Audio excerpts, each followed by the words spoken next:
The wind had never been so loud before, or so cold. Jessie had known it as the distant whistling outside her housefolk's nest. Out here, it cuffed her ears and ruffled her whiskers as the cold cut through her short coat and bit at her paws. Even tucked in the branches of a tree, she wasn't safe. Somehow, she endured until the sun rose and it died down just a bit. The entire time, all she could do was regret every decision that led her here. What was she thinking, leaving on her own in the first place? Two-Leg Place is huge, full of monsters, dogs, mean two-legs, and mean cats. Worst of all, she has no way of knowing what happened to her housemate, or if she'd ever see him again.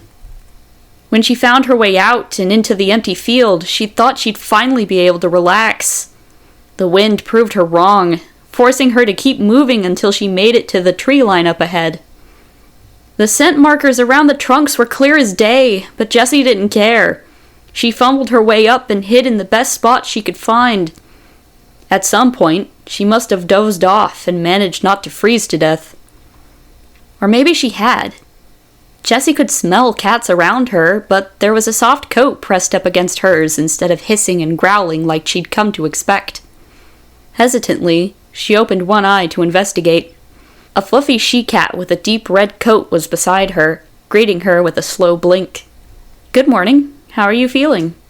Looks like she wasn't as subtle as she thought. Jessie lifted her head and gave it a light shake.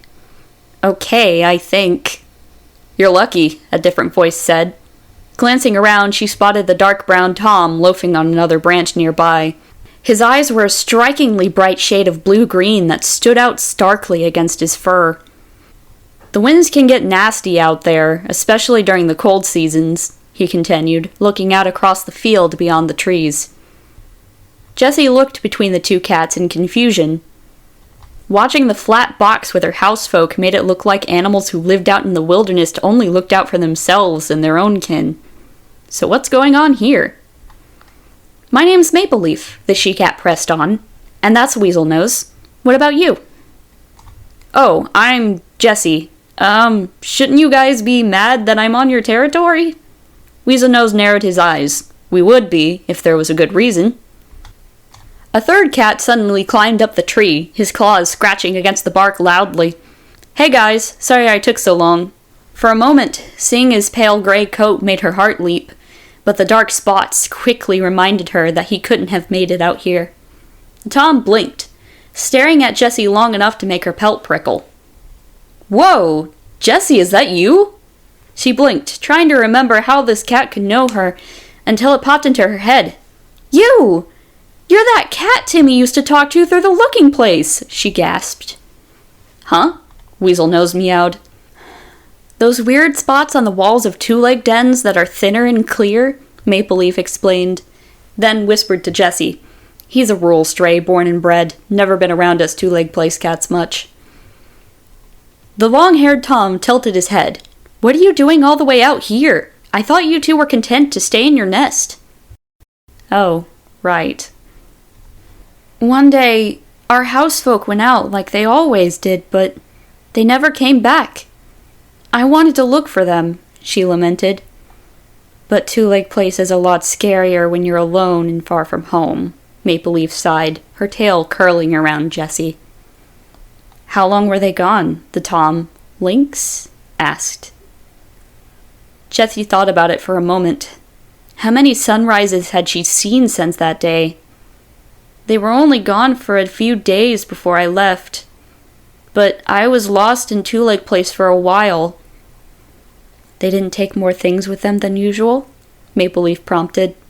She shook her head. Lynx's ears drooped. "Did you ever see any sign of them, like their monster?" "They didn't have one. They just let one of the long ones carry them around, and they had never been gone for so long before. They only ever left the same time every day and came home the same way," Jessie replied. Weasel Nose seemed to be watching carefully as the other two cats exchanged a glance. Maple Leaf took a deep breath. "Jessie, it's possible that something happened to your housefolk. They might be gone." She blinked at her silently, slowly processing the words. I've heard of some stories like yours. Sometimes they come back, sometimes they don't. All you can really do is wait and see, Lynx added, kneading the branch with his claws. Well, that's a whole other beehive. Let's focus on what we need to do now. Take Jessie back to camp so Model Tuft can monitor her. Weasel Nose meowed, stretching as he got to his paws. Jessie didn't speak up to protest or agree. Her mind was still whirling, trying and failing over and over to grasp what she'd been told. Her housefolk could be dead. But now she'd never know for sure because she'd gotten ahead of herself and run off. At least there was a chance Timmy would be okay. Maybe they'd come home, and Timmy could go on like normal, just without her. The 4 cats made their way down the tree slowly because Jessie had to take her time finding her footing through all the noise in her head. Once they were on the ground, Lynx brushed up against her side and gently herded her along. They walked for a while, and the entire way Jessie could smell the same scents dotting the trees. They must have some kind of colony out here. Jessie could see the appeal. The forest is quieter and smells much better than Two Lake Place. Oh yeah, Lynx suddenly meowed. I should probably mention, my name is Lynxclaw now. Jessie's whiskers flicked. If you wanted to change your name, why not go for something completely new? It's part of the clan life. See, there are a few other groups out here that have their own set of rules and traditions they live by. Apparently they lived out here for generations, he explained. And you guys are just joining in? He chuffed out a laugh. Basically. The guys that started our clan have lived out here their whole lives, and it was pretty rough on them. So they wanted to help cats like them who were struggling or just down on their luck. Like you. But don't expect it to be free, Weasel Nose meowed. If you stay with us, you'll be expected to earn your keep. There's no kibble or heating pads out here. If you want to eat, you have to hunt. If you want shelter, you have to find it or make it. You understand, Maple Leaf added. Jessie nodded quietly. A moon ago, she would have been too fascinated to take those words to heart. She'd spent a lot of time figuring out how to hunt in Two Leg Place, and it wasn't easy. Between raccoons, crows, other cats, and Two Legs scaring off what prey she could find. That said, Jessie got pretty good at it, if she did say so herself. Ah, here we are. Welcome to Rogue Clan Camp, Jessie, Lynxclaw announced. She looked up as they reached the crest of a small ridge. Down below was the entrance to a small cavern surrounded by thickets, and a stark white cat sitting nearby. Maple Leaf had bounded ahead, quickly greeting the Tom with a press of her forehead. How's guard duty? She purred warmly. He sighed. Boring as always, but someone's got to do it. Why don't I take over? Go get some sleep, Maple Leaf offered, and started giving his face a quick wash. Thanks, you're a lifesaver, he sighed, sinking to the ground right where he was and curling up in a ball. Purring, she wrapped her tail around him and motioned for the group to go on through. Weasel Nose patted inside without comment, and Lynxclaw meowed, "Sweet dreams, Hairball," as he passed by. The White Tom just huffed in response. Inside the cavern, the walls were lined with dens made of thickets and moss, which had gone dry in the cold weather. There were more covering some of the walls and a few stones that stuck out of the dirt floor. One of the dens sat apart from the rest, against a steep pile of stones that led up to a small opening higher up the wall.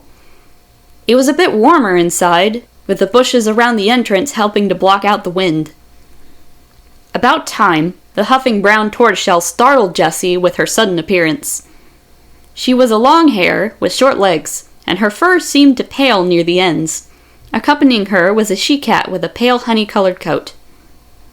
The tortoiseshell padded right up to Jessie and gave her a quick sniff, then circled around her.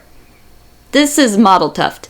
She uses plants to make medicine, kinda like a vet, Lynxclaw explained. And that's Honey Mask, our deputy, so she's kind of in charge of us.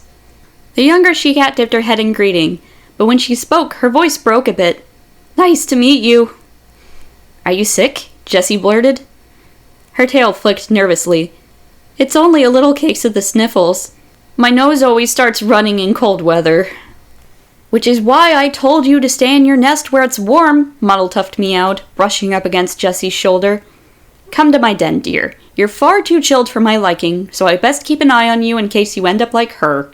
Sure, she murmured, glancing up as she spotted movement along the pile of rocks. Link's Claw was picking his way up to the top, where a huge black tabby was perched, watching the others below like a storm cloud. Tearing her eyes away, Jessie trailed along after Mottletuft and Honeymask to the den tucked up against the rock pile. The entire place smelled like plants, and she couldn't help wrinkle her nose a bit.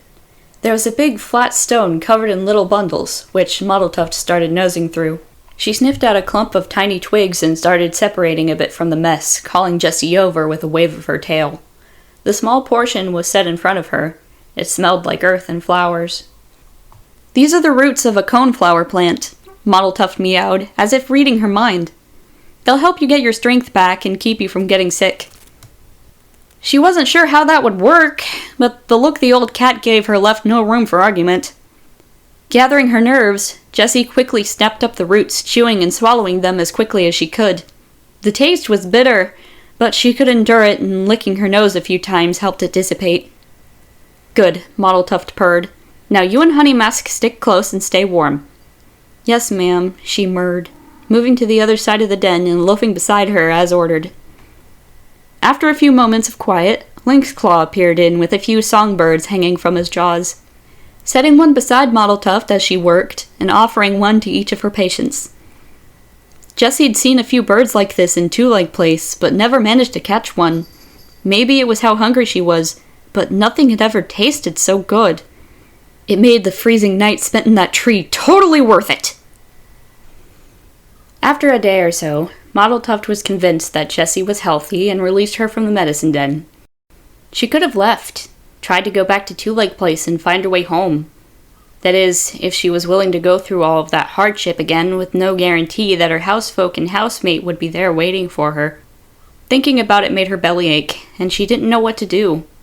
She usually woke up before dawn with her thoughts swarming like flies, until Weaselnose nudged her out of her nest and led her out of camp. The cold air nipped at her ears, but she must have gotten used to it at some point. That or her undercoat finally filled out. "You're small, there's no ignoring it, so predators will think you're an easy meal, and enemy cats will underestimate you," he said one day, totally unprompted. "So you'll have to learn how to use that." Jessie figured out pretty quickly that Weaselnose is a cunning, ruthless trickster. Whether hunting or fighting, he uses every possible opportunity to get one over on his target. And he showed her how to do it. Step lightly, move carefully, stirring not even the air as she moved. Wait in the shadows until the path to a sure kill strike presents itself. And then, pounce! As long as she had prey in her sights, her mind was focused and clear, even as her claws caught on small wings and her teeth swiftly cut off the little bird's attempt at a warning call. Jessie buried her catch for later while Weaselnose sharpened his claws on a tree trunk. They're close to the spot where the patrol found her. It's been maybe a moon since then, but it feels like much longer. "See something?" Weaselnose prompted, stepping up beside her. She glanced up at him. "Huh?" Usually, when a cat stares off into the distance, they're looking at something specific. "Unless they're Shadestar," he replied. "Just thinking, I guess," Jessie murmured. Weaselnose nodded and patted ahead. "I smell something. Let's check it out." "Oh, sure, yeah." She gave herself a quick shake and trotted after him. The scent in the air stuck out like a bird in a monster's den. As Jessie drew it into her mouth, she tasted the sharp tang of Thunderpath and Two-Leg trash clinging to the scent of a cat. They must be from Two-Leg Place like her, but what brings them out here? The longer she breathed it in, the more familiar it seemed. Picking up speed, she passed Weaselnose and headed for the tree line. The exact tree where she'd been found was just up ahead. The cat sitting beneath it had a long, soft gray and white coat, and a pale undercoat. The white markings on his face lead to one side, and on his legs, it didn't cover one of his hind paws, and a large blotch along the back of his opposed foreleg. His eyes were yellow. Under the other smells, his scent carried notes of kibble, and the old climbing toy that sat beside their housefolk's nest for as long as she could remember. Jessie dashed through the underbrush and barreled into the Tom with an ecstatic yowl. "Timmy!" The Tom was thrown to the ground with a startled squeak, but quickly returned the affectionate nuzzling from his lifelong housemate. His long coat was warm even in this bad weather, and Jessie could smell prey blood on him, so at least he'd been eating. "I found you! I actually found you!" he purred, climbing to his paws. "How?" Jessie demanded, taking a step back and circling the young Tom. "Are you okay?" Timmy purred so hard that he seemed to tremble. "I'm not hurt, but I've definitely been better. You were gone for so long. And some strange two-legs came into the den. They tried to box me up. I slipped outside and went to look for you." Sitting back down so her shaking legs didn't collapse under her, Jessie pressed her head against his fluffy chest for a long moment, listening to his heartbeat and drinking in his scent. Many moons ago, when her housefolk brought this tiny furball home, she'd been apprehensive. Despite her warnings, the stumbling kit refused to stay away from her, and his adorable little muse wore her down before sunset. From then on, he was like kin to her. "What have you been doing here?" Timmy probed quietly. "I guess you never found anything?" She shook her head. "I nearly froze to death, but the cats here saved me. You remember Lynx? He lives here." "Seriously?" he gasped. "Uh-huh. He goes by Lynx Claw now, though. This is Rogue Clan. They're a group of cats who sort of live together. They're weird, but I've had a lot of fun here." She took a deep, shaky breath. "Some of them used to live in Two-Leg Place. They said it's possible something bad happened to our housefolk." Timmy's ears flattened. "Yeah, I figured as much. Those other two-legs that showed up, it gave me the feeling that they weren't coming back." She reached up to lick his forehead. "I've really missed them, and you. I wanted to go back, but I wasn't sure if it was safe, and honestly, I like it here. Rogue Clan has good cats, and I think we could be happy here." "You definitely look good for a cat that's been living in the woods for a moon," he replied. Jessie meowed in laughter. "Wow, thanks for that." After a pause, she prompted, "So, do you want to stay?" Timmy thought for a moment, glancing behind her where Weasel Nose had sat down at a distance to give the two some space, where the trees seemed to go on forever. Finally, he sighed. "Sure, it's not like I have any plans." "Yes!" Jimmy meowed, rubbing against his shoulder and herding him over the border at last. "Weasel Nose, this is my housemate, Timmy. Just think of him as my brother, okay?" He nodded. "Nice to meet you. Jessie talks about you a lot." "Of course," Timmy huffed. "At least tell me you haven't told them anything embarrassing." "What? Me? Never," she replied, padding deeper into the trees. "Come on, we need to gather our kills and bring them back to camp." Timmy's whiskers twitched. "That's what you're doing out here? Hunting?" "Yep, and I'm quite good at it," Jessie purred. "Isn't that right, Weasel Nose?" "You're not bad, at least," he said with a wave of his tail, making Timmy laugh. So, the three gathered up the fresh kill Jessie and Weasel Nose had caught as they worked their way back to camp. The entire time, Jessie couldn't help but talk non-stop about what the clan was like, and all the things she'd learned and experienced while she and Timmy were apart. Until she had to stop to help the Toms carry prey. Lynx Claw was the one guarding camp when they made it back. The silver tabby did a double take as they appeared over the rise, then bounded over, mashing his forehead into Timmy's before he could put down the prey he was carrying. "I can hardly believe it! What are you doing here, Tim?" "Looking for my housemate. Thanks for keeping an eye on her, by the way," he replied once his mouth was free. Lynx Claw huffed. "Oh, she's been doing just fine for herself. More importantly, we better tell the others you're here." With a beckoning swish of his tail, he led the group into camp. Jessie watched Timmy's face as they pushed through the bushes. His eyes got big as he looked around the cave where the rest of the clan were hanging out. Honey Mask looked up and quickly patted over. "Another new face?" "This is Timmy, my housemate. Timmy, this is Honey Mask. She's second in command around here," Jessie excitedly replied. He quickly dipped his head in greeting. "Really? That's amazing! I'm so glad you made it here," she purred happily. Weasel Nose quietly carried off the prey to the fresh kill pile, with Icebird jumping in to help while the pair talked to the deputy. "So, you all share your catches and live together?" Timmy asked, setting down his own prey. Honey Mask nodded. "That's the basics of it. Most of the clan is made up of warriors. They protect and feed everyone. I'm the deputy. It's my job to help organize the warriors. I'll also take command if our leader is unavailable. Then we have a medicine cat, Mottle Tuft, who takes care of the sick and injured." The white Tom is Icebird, and the ginger she-cat is Maple Leaf. The leader, Shade Star, is the biggest cat I've ever seen, Jessie added, gesturing to the cats as they worked around the fresh kill pile. Wow, Timmy mused. That's really cool. It's not something to take lightly, Honey Mask meowed, taking on her serious deputy tone. We're rather new to clan life ourselves, but the cat who started all of this meant a lot to us, and the ways of the clans were important to her. Besides, living out here is a constant battle. Straightening up, he nodded along. Right. I look forward to learning all about it. Right, about that, Jessie spoke up. The two of us talked about it, and we decided we want to stay and join Rogue Clan permanently. Honey Mask tilted her head. Are you sure? That's a pretty major decision. Yeah, it seems like our housefolk has moved on, so we have to move forward, Jessie explained. I understand. But it probably won't be made official until you've both adjusted to how we do things, she replied. That's fair, Timmy meowed. While we're on the subject, how do you guys feel about names? The deputy asked.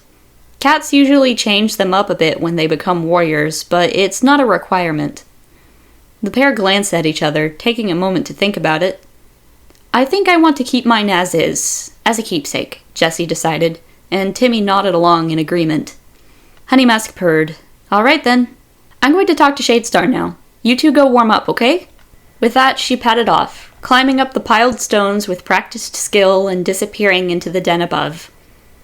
She's nice, Timmy observed, watching her go. Oh yeah? Jessie purred. He looked back at her. What? She didn't say anything, just swayed her tail as she studied the faint red tint appearing at the tips of his ears. What? He insisted, pinning his ears. Nothing, Jessie meowed. Come on, I'll show you where my nest is in the warrior's den. Timmy hurried after her, and soon they were curled up beside each other, sharing warmth. Link's claw brought them some fresh kill, and the three shared stories and caught up. It almost felt like a dream to Jessie, having Timmy here, back by her side, welcomed into camp, the two of them set to become warriors. The time seemed to fly and crawl by at the same time. Weaselnose took the pair out again to show Timmy the territory like he'd done for her. She scooped a pawful of water at him as he explored the riverbank, showed him all the best spots to catch prey. When they took off running, dashing between the trees for fun, Weaselnose let them be. They returned to camp at dusk, and a new nest was waiting for Timmy beside hers. The next morning, when Jessie woke up before dawn, Timmy was quietly snoring beside her, his ears and paws twitching as he chattered in his sleep.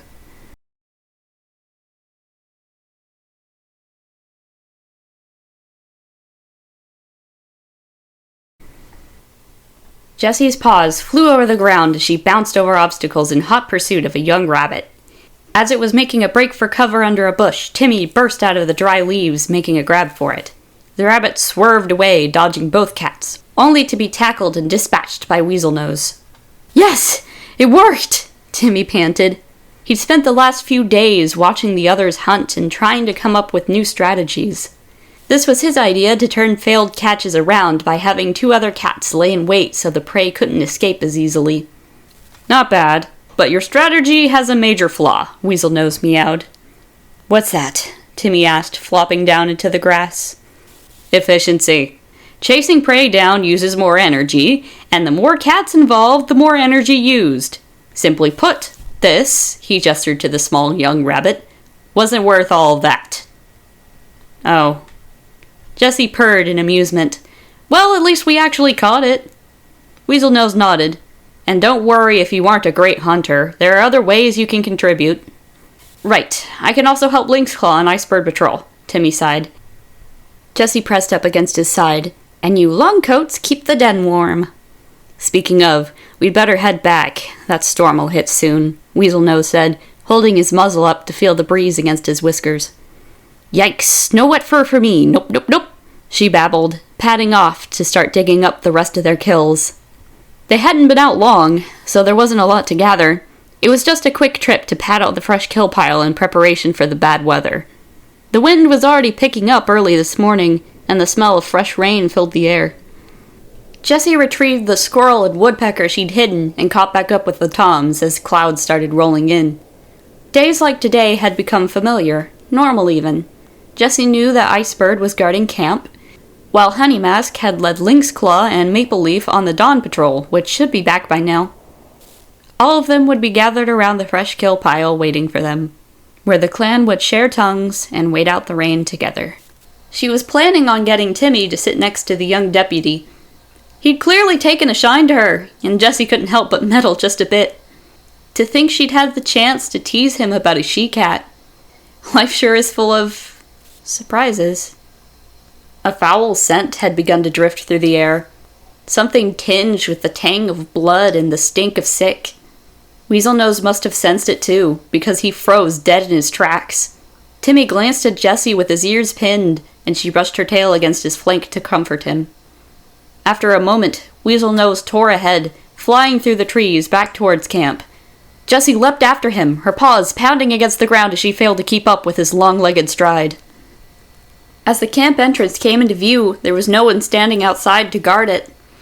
But Weaselnose didn't stop. He dove into the bushes and only slowed down once he was inside, setting down the prey and leaving it behind.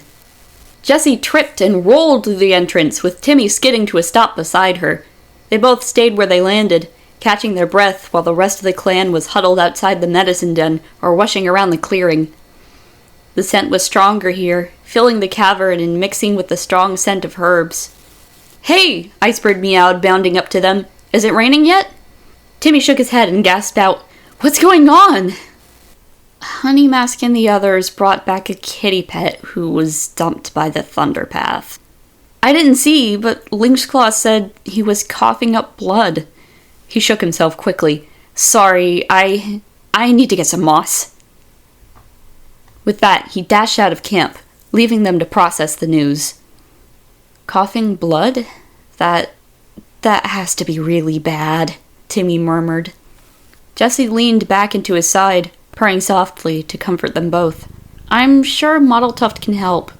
Weaselnose said that she's been a healer longer than any of us have been alive."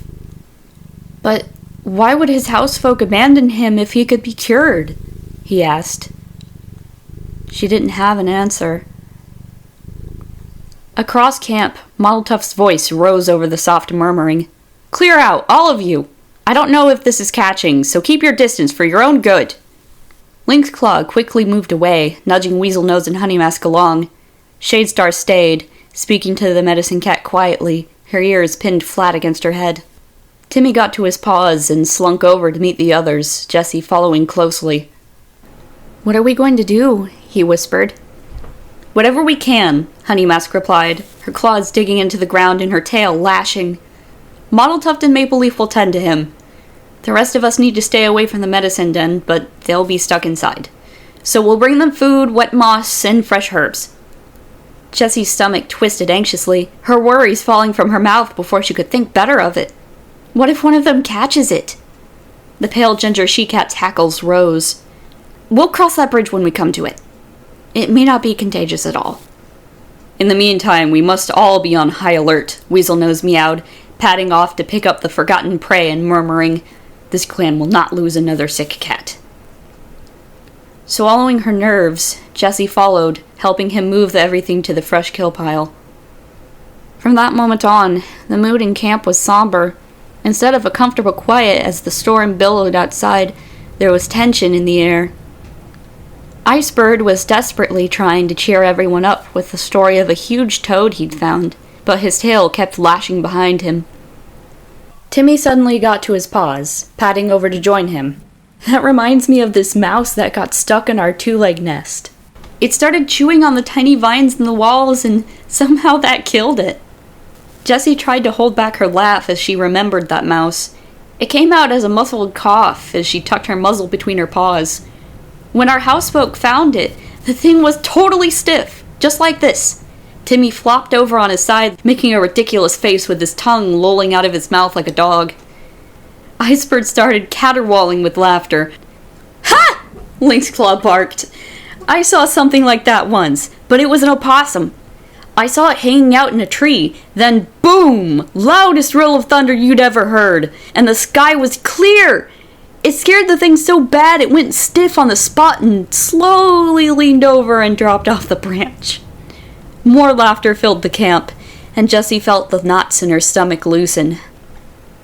The unease didn't disappear completely, even after a few days passed, but they managed.